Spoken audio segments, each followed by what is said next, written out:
ada resiko-resiko besar yang dihadapi oleh aset kripto, yaitu yang sudah kita lihat dalam beberapa tahun. Kalau dulu aset kripto atau cryptocurrency terbatas, jumlahnya sekarang udah semakin banyak.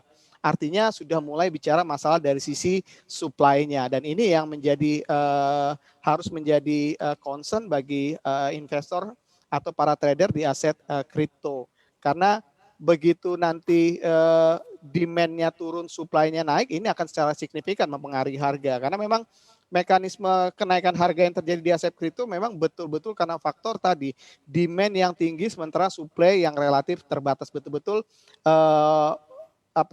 basis sebagai komoditi yang memang banyak mempengaruhi seluruh pergerakan kripto, khususnya tadi bicara cryptocurrency. Jadi ini yang perlu hati-hati. Sifatnya ini sangat temporary. Kita bisa melihat dulu bicara masalah kondisi-kondisi aset yang sifatnya bubble ya, dari zaman dulu bicara masalah tulip dan sebagainya, atau kita kenal di Indonesia dulu ada misalnya batu akik yang naik cukup signifikan, sifatnya temporary, dan kemungkinan hal seperti itu bisa terjadi. Tapi memang agak berbeda.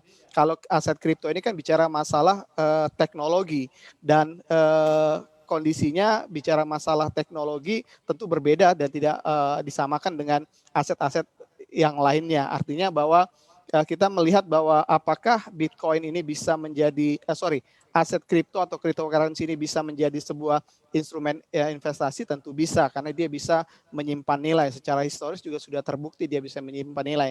Tapi tadi bicara masalah volatilitas ini yang perlu diperhatikan, karena memang kalau misalnya kita ambil contoh saham kita bisa melihat atau bisa punya hal-hal yang bisa kita jadikan keputusan untuk melakukan penilaian. Kalau untuk aset kripto ini cukup berat, karena tadi bahwa penilaian kita untuk kripto untuk menentukan nilainya ini sangat sulit, karena dia sangat berbeda sekali. Karena dia basisnya sebagai komoditi, walaupun substansinya sebagai sebuah alat tukar atau currency. Jadi ini yang perlu diperhatikan. Jadi yang perlu digarisbawahi adalah tadi sah-sah saja aset kripto menjadi sebuah instrumen investasi, alternatif instrumen investasi, bahkan juga menjadi sebuah komoditi sehingga bisa untuk para trader di dalamnya. Tapi yang perlu digarisbawahi tadi bahwa bicara masalah historis kenaikan. Jadi jangan sampai investor-investor, khususnya investor yang baru nih di aset kripto, punya asumsi atau mengasumsikan bahwa aset kripto ke depan punya pertumbuhan yang sama dengan pertumbuhan historisnya. Ini yang bahaya. Jadi dalam konteks seluruh aset beresiko selalu seperti ini bahasa sederhananya, bahwa setiap aset yang punya kenaikan yang cukup signifikan maka tentu akan ada potensi mengalami penurunan yang juga signifikan, dan hal itu sudah bisa dikatakan juga akan terjadi juga untuk aset-aset kripto, khususnya tadi bicara masalah cryptocurrency. Oke, selain dari volatilitas, kemudian juga tadi karena memang lagi hype gitu ya, kira-kira ada nggak sih perbedaan lain antara saham dan kripto gitu?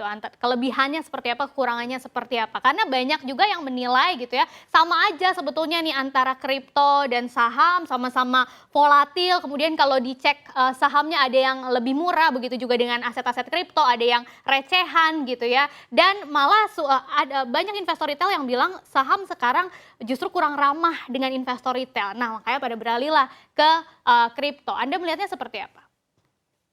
Ya, perbedaannya cukup mendasar ya. Jadi kalau kita lihat dulu, kita belajar bicara masalah alternatif investasi kan ada dua, ada yang real asset, ada yang finansial asset. Jadi kalau bicara masalah properti itu real asset, sementara kalau misalnya kayak seperti saham atau obligasi, bond itu ada di financial asset. Dan memang untuk cryptocurrency ini memang kalau dikategorikan investasi dia punya cabang baru, karena memang bicara masalah teknologi digitalisasi, proses aset digital yang memang menjadi sebuah instrumen investasi. Jadi perbedaannya sangat terlihat. Jadi kalau ambil contoh, kalau misalnya saham, underlying asetnya kan, kalau saham kan itu bicara masalah kita beli saham, kita beli perusahaannya. Jadi kita beli saham artinya kita menjadi pemilik perusahaannya, di mana kita mendapatkan dividennya. Saham bergerak sudah pasti karena pergerakan perusahaannya. Jadi ketika perusahaannya baik atau bagus, kinerjanya bagus, tentu akan berimplikasi di pergerakan sahamnya. Jadi dalam jangka panjang selalu akan bergerak linier dalam jangka panjang untuk Iya. saham. Tapi berbeda dengan aset kripto khususnya cryptocurrency. Kita memang melihat bahwa ini dari sisi fundamentalnya betul-betul sulit, betul-betul mirip kategorinya memang komoditi. Walaupun kalau kita lihat Mhm. substansinya sebagai currency, bahkan sebagai currency sendiri unsur acceptability-nya juga tidak seperti mata uang lainnya, currency yang Iya. lainnya, currency yang ada sekarang. Jadi memang penuh dengan risiko. Jadi perbedaan-perbedaan itu yang sangat mencolok. Kalau kita lihat Iya. bahwa kita bisa mengkategorikan sebuah saham murah karena memang kita bisa mengukur dari nilai perusahaannya. Nah, kalau untuk yang Mmm. model seperti aset kripto kan cukup sulit. Kita nggak tahu mengukurnya dari mana karena sekali lagi bahwa faktor harga itu terbentuk betul-betul mekanisme supply dan demand. Jadi Iya. bukan karena ada kenaikan dari sisi nilai underlying-nya atau seperti tadi saham dari sisi perusahaannya. Kalau dari sisi saham kan ada faktor fundamental perusahaannya yang memang banyak Mhm. mempengaruhi supply dan demand-nya. Jadi supply demand-nya dipengaruhi oleh faktor fundamental sehingga untuk melihat nilai saham itu kita bisa melihat dari nilai perusahaannya. Nah, untuk aset kripto kita nggak bisa lihat seperti itu. Sehingga memang Mmm. kalau bicara masalah investasi sekali lagi memang sah-sah saja dia masuk ke dalam instrumen investasi kalau secara historis dia bisa menyimpan nilai ya dan asetnya mengalami peningkatan. Tapi kalau bicara masalah apakah tapi saya lebih nyaman kalau memang ini cocok sebagai komoditi sehingga kalau bicara masalah aset komoditi memang lebih cocok untuk trading atau trader. Iya.